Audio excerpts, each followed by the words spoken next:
Welcome back, folks. Here's a wide look at Debby, and you can see still impacting a good portion of Georgia, South Carolina, and Florida as well.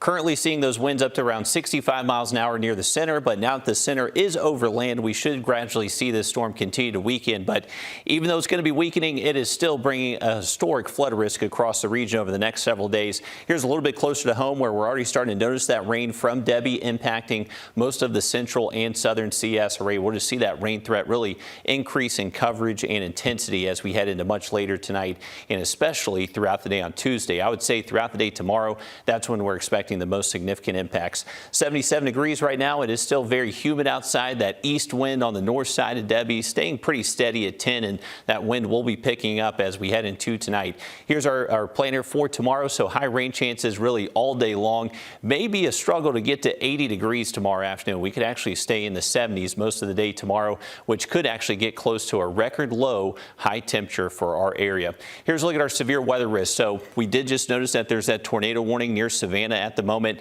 There is going to be that continued low severe weather risk for areas closer to I-95 and the coastline for the rest of tonight. But as we head into tomorrow and Wednesday, you can see we drop off to just general thunderstorms. Not expecting a huge severe weather threat for most of the CS array from Debby over the next couple of days.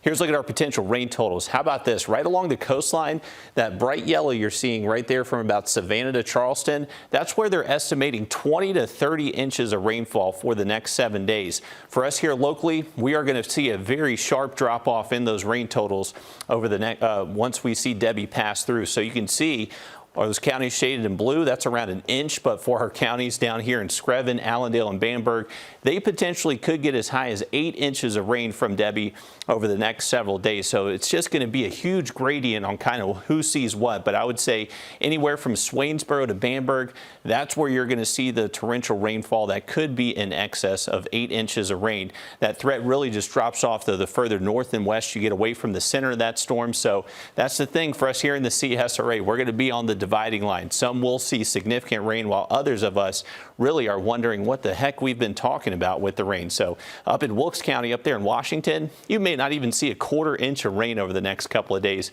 from Debby, but further south they could see 8 inches. This is what's going to be steering Debby. So now we're going up to the mid and upper levels of our atmosphere. We have this upper level ridge that is now starting to build in, and this is what's slowing down Debby. So it now really can't go as far north as it was wanting to, and how far this ridge kind of builds out the next couple of days will determine when it eventually turns back inland, or if it gets caught up in that trough and is eventually able to move back north up the coastline. But for the next couple of days, it's not expected to move very far. So as we continue into tonight and Tuesday, we'll likely see that wind threat just ramp up a little bit for the coastline. For us here locally, maybe we see some gusts close to 30 miles an hour at times here in Augusta. The further south you get in some of our southern counties, they potentially could see those gusts up to 40. But remember, Debby is going to be weakening now that it's back over land for tonight and to tomorrow. But once we get into Wednesday, the center of the storm could get back over open water, and that could lead to re-strengthening before it does eventually move back inland heading into our Thursday and Friday. So this is going to be several days of being impacted by this system.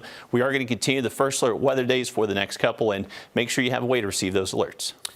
Riley, thanks for the update there. Georgia Power working to stay ahead of all the outages from tropical